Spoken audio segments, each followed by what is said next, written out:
What is going on, Colts Nation, and welcome back to another episode of Bring the Juice. The Indianapolis Colts shut out the Houston Texans. They sweep Houston by a score of 31-0. Colts' first shutout in a couple years since 2018 versus the Dallas Cowboys. Their first shutout on the road since 1992, Zach.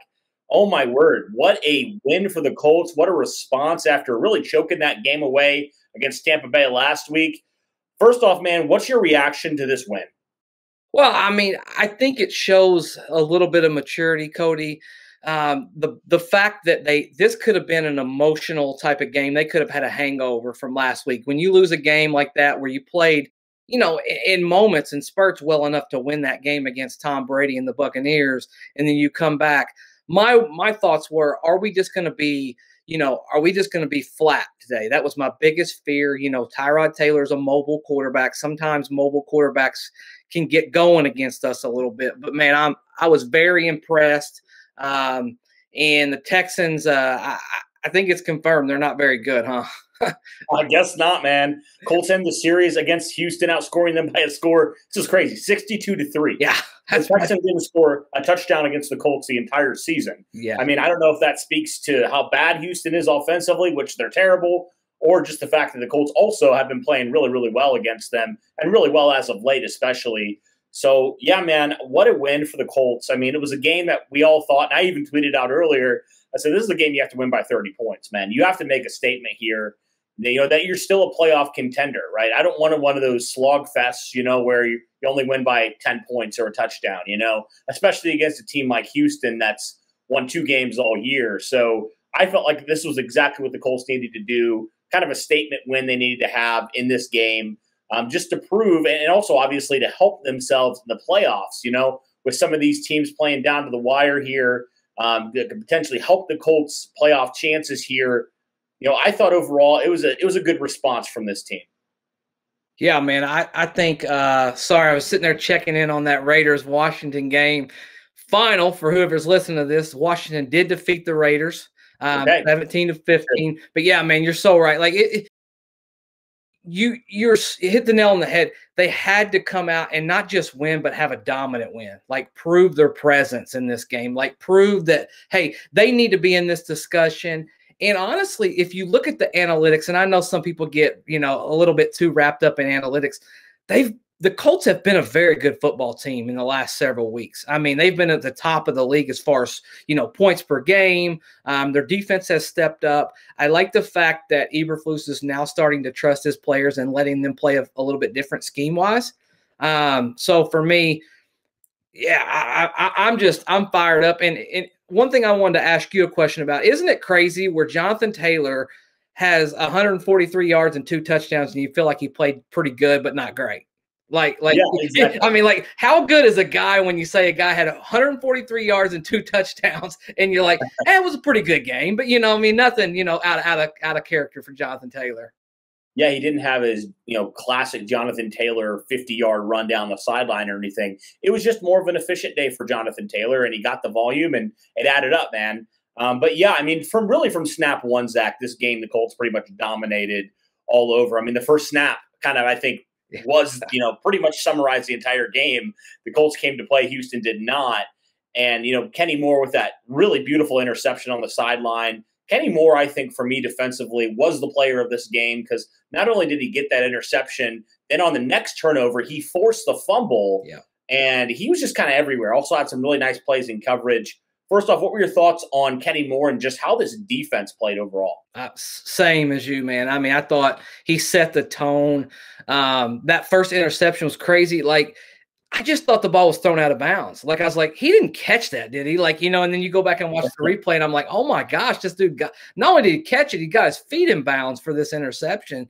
And then you're right, comes right back out, a la, shades of Darius Leonard, punches that ball out, and just really kind of set the tone for how our defense was going to play for the game, and there have been a lot of games, Cody, this year that we've started off early and been really good, but as the game goes on, we would loosen up and let teams get lots of yards and score and kind of make a little bit of a mini comeback.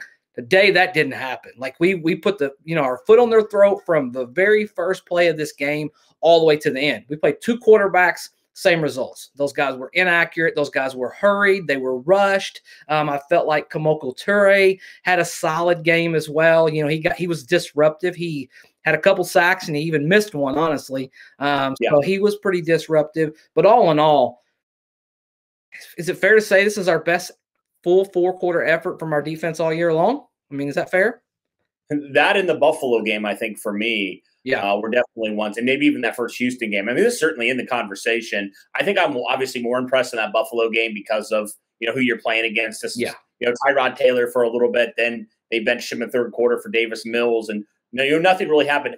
I don't know about you, Zach. I got just slightly nervous when Davis Mills came in, just because how the Colts performed against Josh Johnson. When Mike White went out of that game, Josh Johnson actually carved them up near the end of that game. So I was slightly nervous until they started to drive a little bit. And I was like, oh no, should I be nervous, Colts? Like, you've made me nervous all year. But credit them, they responded well. Shut out Houston, obviously. Davis Mills didn't look good at all. And just thoroughly dominated, man, in this matchup. I mean, just looking at it from the box score here, Houston only had 9 first downs the entire game, right? Houston had 50. They had 50 plays, only 141 yards total, right? And the fact is, the Colts had more rushing yards in this game than Houston had total yardage. So if that speaks volumes to how good this defense played, especially just against this Houston team, a little bit beat up, but you know what? They still had Brandon Cooks, right? They still had a guy that kind of torched them in the first game. And this is crazy, Zach. Brandon Cooks was the only wide receiver that caught a pass in this game. The only wide receiver. He caught like 3 passes. He wasn't even a factor in this game, really. Yeah. And then their tight end, Pharaoh Brown, were the only 2 non-running backs to catch a pass in this game. I'm personally really impressed with how this corner room is playing right now, especially those 3 young guys. We talked about Kenny, Isaiah Rodgers, Rocky Sin, those guys. What are your overall impressions on how the corners played today and the secondary in general played? I think, obviously they got a little bit of an injection from having Khari Willis back out there, just from his mental and his vocal leadership that he has, as well as, you mentioned those corners playing really well. I've probably been one of the harshest critics for Xavier Rhodes, during this stretch. I just think he's not been healthy. He's not been good. But that being said, I think this is probably his best back-to-back weeks he's had. Maybe he is getting a little healthier. I don't know. Maybe it's just that they're putting him out there in different coverages and saying, okay, we're going to split this up and we're going to let Isaiah Rodgers come out there and see a little bit more run, which I think rightfully so, right? Like they should. He's earned the right to be out there. And he's one of the few guys that really he can really change a game because he can turn the football over. He does a really good job of that, as well as you mentioned Kenny Moore. I think he's back to kind of Pro Bowl form. And if you keep Kenny in that slot, Kenny is highly, highly dangerous at cornerback, man. I mean, he is really, really good. He has such sound technique. But you're right. What an impressive outing today. But I think in the last few weeks, I think we're playing better as a cornerback group. Really was one of our weak spots, right? Like, I mean, that was really one of the things we were all, I mean, I was podcasting, you were podcasting, Derek was, everybody's talking about, oh my gosh, what's happening with this cornerback room? And all of a sudden they're starting to solidify themselves. They've even secretly got TJ Carey back, who doesn't really have to play, but you have that luxury of having a guy who could come off the bench and actually has played meaningful snaps in the NFL. So shout out to that cornerback room, man. They were dominant today, and whether it was Davis Mills or if it was Tyrod, it was not good. Bad version on both. I think they barely threw over for 100 yards combined today. Yeah, they didn't. Which is bad, really bad. So, yeah, absolutely. It's kind of wild that they did that. That was a rough day for Houston offensively.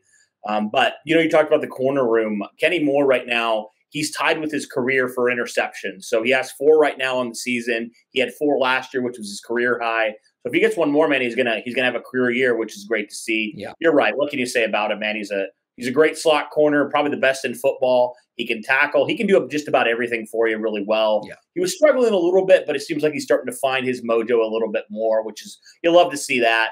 But the crazy thing is, man, you talked about how well the corners have been playing the last couple weeks. I mean, you look at it, they have shut down wide receivers. even really good wide receiver. They shut down Stephon Diggs. I know he had a couple touchdowns, but really he wasn't a factor in that game. He had like 3 catches in that game. Then they did a really good job, I thought, on Mike Evans and also on Chris Godwin a week ago against Tampa Bay. I know like they still lost, and I think it was more because of the running game and also Rob Gronkowski. But I feel like the corners right now, man, are really solidifying themselves. It's crazy to me, Zach, because I feel like at the beginning of the season, corner was probably one of my top needs, if not my top need on this defense. Now it's kind of going down. There's other positions I would address before corner because of how well these young guys are playing right now. Yeah, I mean, you're right. I mean, you've got up-and-coming Rodgers. You've got up-and-coming Rock Ya-Sin, which I still think that Rock, his best version of him is what you're seeing right now. But I think I've always felt like he could be a really good number 2. I never thought if you had to put him in a situation where he had to play elite players every single week, that would expose him a little bit. But if you leave him as your number 2 and you can find that answer on that number 1 side, and then you've got Kenny Moore, who is, like you mentioned earlier, we all believe around here is the best slot corner in the NFL. You've got a pretty formidable unit. You know, I expect Xavier Rhodes to move on. I think that's just going to be the way that the attrition of the NFL, he's probably going to move on. But you're right. I mean, 5 weeks ago, cornerback would have been either 1 or 2 on my list of what we needed to get in the NFL draft, right? Like you needed to address that. And I thought maybe draft 2 cornerbacks. Like I thought it was that bad there for a while. And now it's starting to look a lot better. And it's kind of crazy. The moment you start trusting your players and the moment you start playing different schemes and switching things up, you actually get better results. They haven't played this, this soft shell, cover 2 zone. I mean, that is who they are. They're a cover 2 defense, but you've got to mix that up. You've got to mix in a little bit of man. You've got to show some different looks to where these teams and these quarterbacks can't just get comfortable and sit back there and throw all day long. Shout out to Eberflus, because I've been his worst critic this year.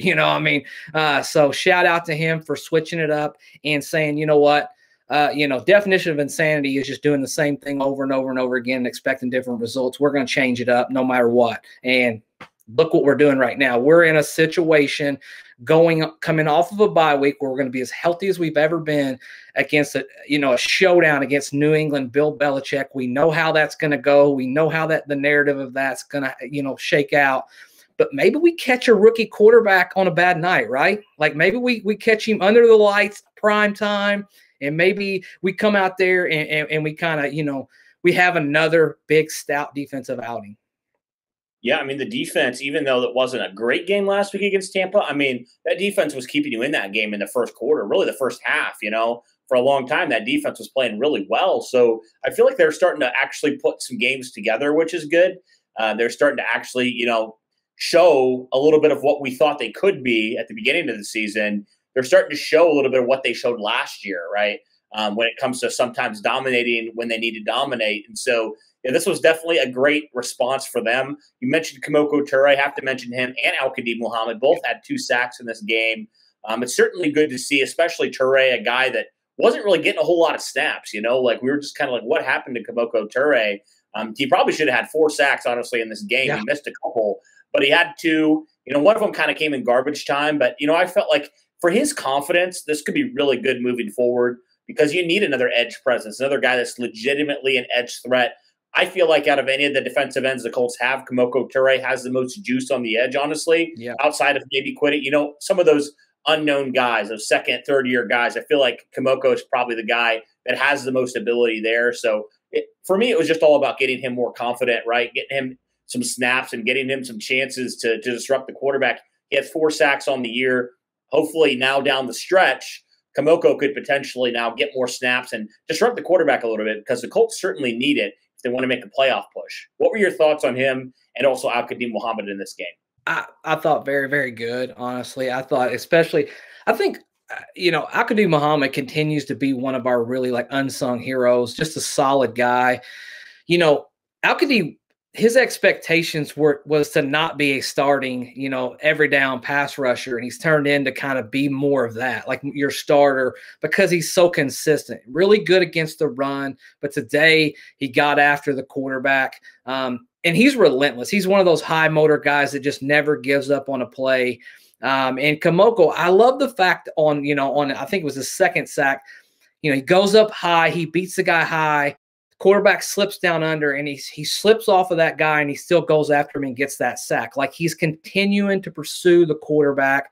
And that's what you need, man. You need a guy whose motor is just constantly running. You're going to have somebody other than Kwity Paye. That's a lot to ask out of a rookie to go out there and be the guy who's going to do it every single week.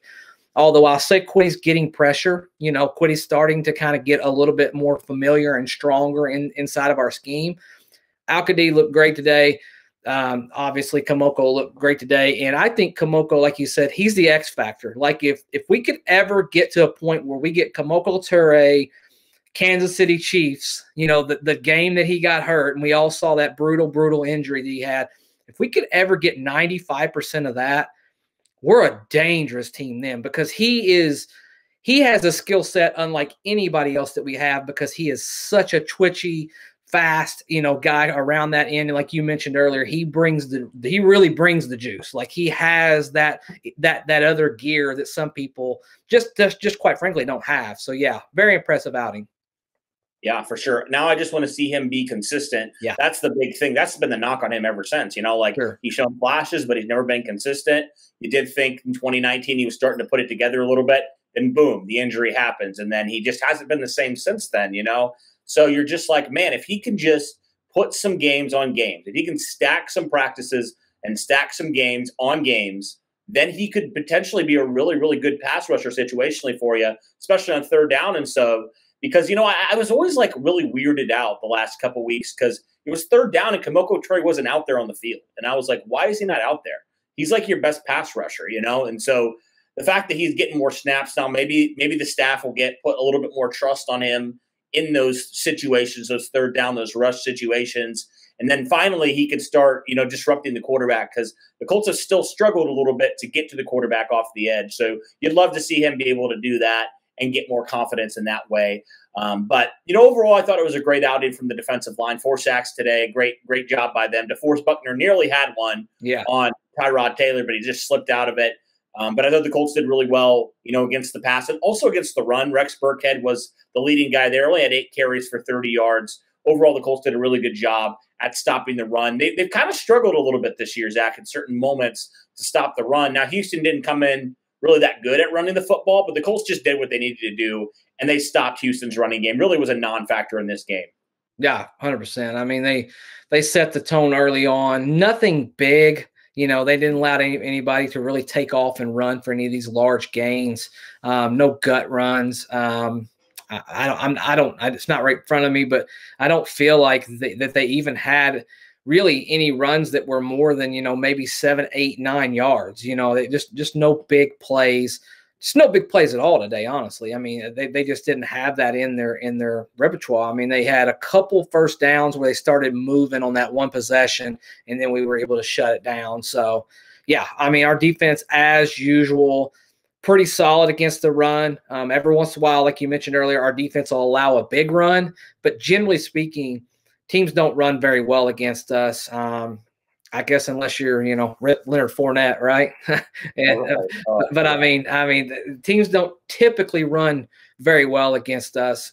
So, yeah, that's been one of our more consistent areas all year long, and gotta like, Grover Stewart doesn't get a lot of shout outs just because he just does the dirty work, but he does a really good job of filling up those 2 holes and letting everybody else go out there and do what they need to do. Bobby Okereke, Darius Leonard keeps them clean. So yeah, good day against the run, and we're gonna have to be good against the run moving forward, because we're really going to play some teams that are capable of running the football in our next 3 games. I mean, they all have the ability to run the football and beat you with the run. Not only just run it, but beat you with the run if we're not good. So good for them. Absolutely, man. Yeah, I thought it was a great day for the defense, obviously, shutting Houston out. But let's move on to the offense, because it was more of a mixed bag for the offense. I mean, you still score 31 points in this game, which is obviously really good. But there were some drives and some things on this offense that I think you didn't like as much as you did on the defense. Let's just go into some of the box score real fast here before we dive in to anything specific. Let's talk about the plays. I mean, the Colts had 21 more plays in Houston. They outgained them by a whole bunch. They had 389 yards today. A good chunk of those were the running game. They had over 200 yards rushing, nearly 250, 238 on the ground, only 151 yards passing. Carson Wentz was 16 of 22, had a touchdown, was sacked once. Jonathan Taylor obviously doing what Jonathan Taylor does, 32 carries, which matches his career high when he had in Buffalo a couple weeks ago. Also 143 yards and 2 touchdowns. So overall, pretty good day. It kind of seemed like, in some ways, Zach, similar game to the Buffalo game where basically the Colts were just feeding Jonathan Taylor. Carson Wentz didn't have to do a whole lot. Yeah, I mean, and that's pretty simple, right? Like you run the football, you give the ball to your best player. Generally speaking, over a 4-quarter game, things really good things tend to happen for you when you have such an elite talent. You know, I think he's one of the most special players in the NFL. I really do. Like, he gives you such a different ability from your running back, because there's so many running backs in the NFL that can beat you with yards and can really beat you as the game goes along. But Jonathan Taylor is one of those rare guys that can literally beat you with one carry. Like, he can take a ball, you know, that should be a 3 or 4 yard gain, foot in the dirt, one step, and he's all the way up the field. For next thing you know, he's off for 70 or 80 yards, and he's really a threat in that way. So you can't necessarily approach him. You know, we talked about Leonard Fournette earlier. Well, Fournette's not normally going to run the ball 60, 70, 80 yards. That's not his game. He's more of a bruiser. You have to know where Jonathan Taylor is every single game. Like, if you don't know, then you will know. You know, like, you will know exactly what that's all about. Just ask the Buffalo Bills, as he just went out there and just went crazy against them. Special guy. I think we've got one of the best. I'm partial. I'm a Colts fan. I think he's the best running back in the NFL. I think he's an underrated pass catcher. I wish that was something that they would do even more with him, because I think that's the next thing for him to really show that he can catch 50 passes a year and take it even to another level. But yeah, I mean, come on. I mean, he's the best in the league for a reason. He's going to set the Colts single season touchdown record probably as early as you know, against the Patriots. He just needs one more to set the all-time single season. And you got to think about Edgerrin James and you know, and all of these really good running backs. We've had Marshall Faulk. We've had some really good ones, you know, old and new, Lenny Moore. And he's going to be the guy at his age that's going to have the most touchdowns of any Colt in the history of our franchise. That's a special, special player. That's a recipe to win in December. But more importantly, that's a recipe to win when it's January, when the games really matter. Like, you've got a difference maker. And Carson, when he doesn't have to throw the football a lot, he's super efficient like he was today. But you don't see this pressure. You don't see these decisions where he's throwing the ball left-handed, you know, or he's throwing these balls crazy. He's just playing the game and taking what you give him. And I like that brand of football for the Indianapolis Colts personally. Yeah, for sure. And then you got to mention Michael Pittman got involved a little bit in the run game as well. He had 2 end-around carries for 33 yards. He also had a really good day receiving as well. You know, Michael Pittman's quietly approaching that 1,000-yard mark. He had 6 catches for 77 yards today on 8 targets. I thought he looked really good. Yeah. And going back to Jonathan Taylor real fast, the crazy thing was, Zach, he didn't necessarily have that boom, big run like we're used to, right, for Jonathan Taylor. He kind of just had, you know, some 4 or 5 yard gains consistently. Then he hits a 10-yard gain or something like that. He didn't have that big, long run. But the fact is, he ran it 32 times, and he just was consistently finding yards, even with the offensive line, which we'll get to next, not really having a great day overall. You know, there's a couple times where Taylor was hit in the backfield or hit at the line of scrimmage. He was able to sneak out a couple of yards. Let's talk about this offensive line. It was not the greatest day, actually, for this group. I know Wentz was only sacked once, but he probably should have been sacked a couple more times, specifically that left side of the offensive line. I'm not exactly sure what happened today, but Eric Fisher especially was terrible today. Yeah. I mean, outright terrible. I mean, it wasn't even like close. Like, this dude was playing like he was on JV playing against the varsity guys. Like, that's how bad and noticeable it was, man. He was consistently getting beat. What are your thoughts on this offensive line today? Yeah, probably not their overall best performance, but you've also got to think about the fact that Ryan Kelly didn't march out there. And center positions are funny too. I was thinking about this during the game. Like centers, like really good centers in the NFL, you just never notice a whole lot of them, but things always just kind of get done. Today, I was fine with Danny Pittman. The way he played today, I don't think he played terrible. I think he's excellent in space. So when you pull him out in space, he's really a good athlete. That's where he kind of shines.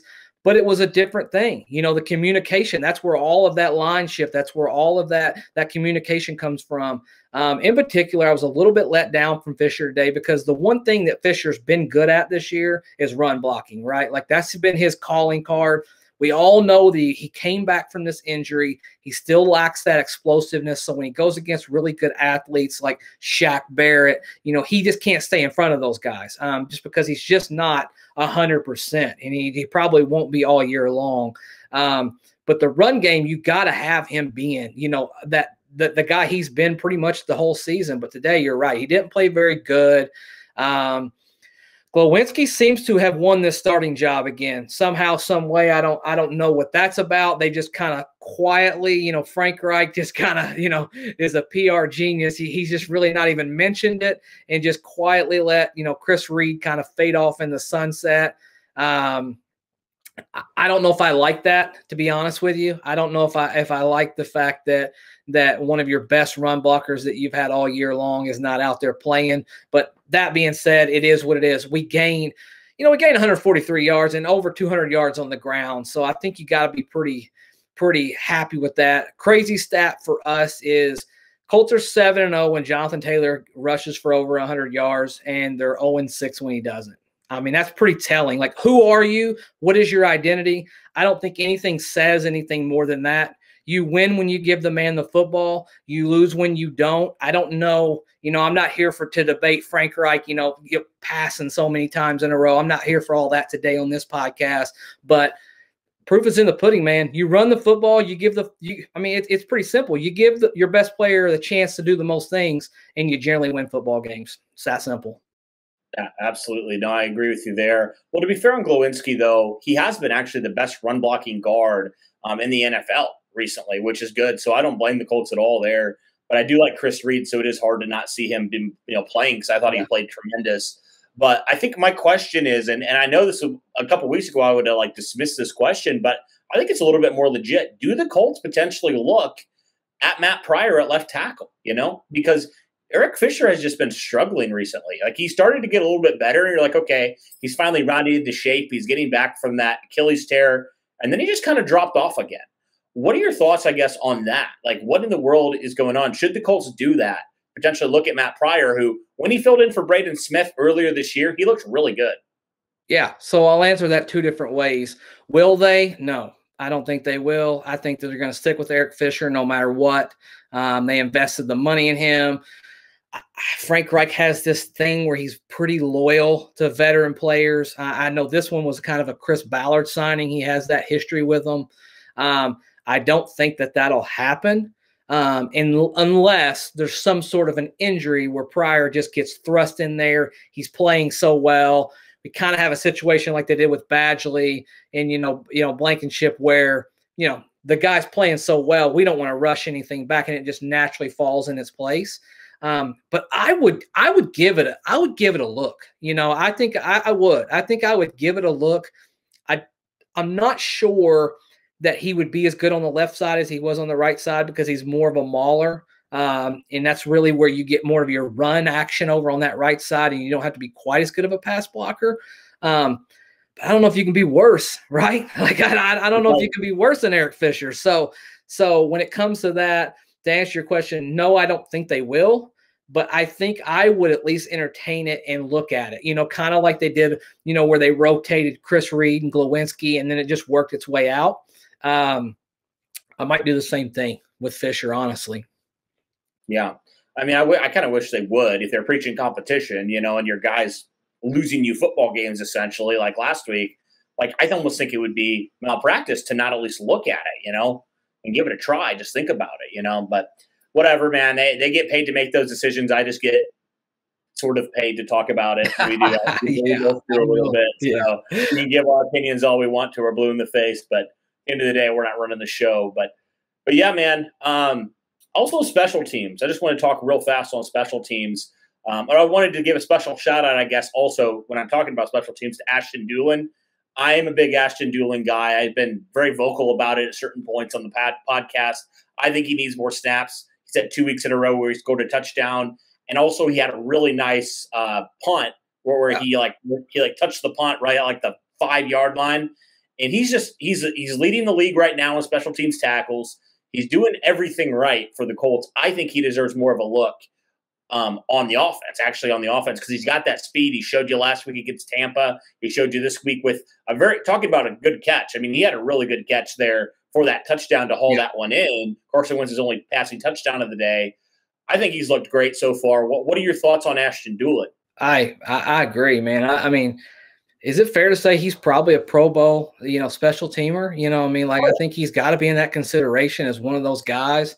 He just does something special it seems like every single week. Offensively, you felt this for a little while. Carson wasn't hitting Dulin early on with some of those wide receiver, combination routes that he was running, but he's sticking with him. He keeps going to him. They believe in him a little bit. I always felt like, honestly, I'm not surprised if he ends up starting to steal snaps from Zach Pascal, and I don't hate Zach Pascal. He played absolutely terrible against the Buccaneers, and there's no doubt about that. But he's probably a better athlete. He's more gifted. He has great body control as he's able to get those feet down, in the back of the end zone. And then he can just take the top off. I mean, when you go out there against, the Super Bowl champs and you run a 62-yard route, just a open, a 9 route against those guys and let your guy go up and outrun everybody. And that's exactly what he did, man. He just caught that bomb. You got to think there's more room for him, and there's that fine blend. You just don't know, because he plays special teams and he's so important to your special teams. You almost feel like they're scared to give him too much of a role on offense, because then you got to take him away from special teams, because you have to say, I can't get this guy hurt now. You know what I mean? Because he's such an integral part to our offense. Maybe that's their thought process. But yeah, man, he's good. Going to get better. And I think he's going to turn into maybe our X factor as the season winds down. There's a little trust thing going on with him and Carson here. I think there's a little something brewing with those two. And he needs a number 2, to be honest. You can't just have Pittman all game long, because great teams you're going to find this out against the Patriots. I mean, Belichick is real simple. He's going to take away your best things that you do. He's going to try to shut down Pittman. He's going to try to shut down Taylor and say, beat us another way. Well, you're going to have to find another way. So whether that be, creative and collectively a bunch of players, or we say, all right, it's time for Ashton Dulin to maybe take a bigger step. Or I don't know, maybe you get T.Y. Hilton more involved. I don't see that at this point in T.Y.'s career, but Dulin is definitely, the arrow is pointing way up for him. Yeah, I love it. I love me some Ashton Dulin. Want to see him continue to get some more snaps. I think he definitely deserves it. Get some more looks from Carson. But also special teams, Badgley missed his first field goal, I think, with the Indianapolis Colts this year. But I thought he bounced back nicely. He made his next field goal. He made all his extra points, all that stuff. Just had a bad one there. But overall, I felt like he had another solid game, besides that miss. Yeah, he kind of dinked in that extra point at the end. It kind of scraped in there. Probably not his best kicking performance, but all in all, you're right. What are you going to do? He's been really, really solid for us this year. He's been pretty accurate. I think unless he would get to a point where he starts missing field goals, that are really detrimental, causing us to lose football games, I'm fine, man. Kickers are not going to be perfect every single week. You just want them to be really good when it matters. That's honest truth. Yep, absolutely. Yeah. I think that about does it, man, for this team. It's crazy. The Colts scored 31 points. Also, Deion Jackson, first career touchdown. Want to give him a shout out as well.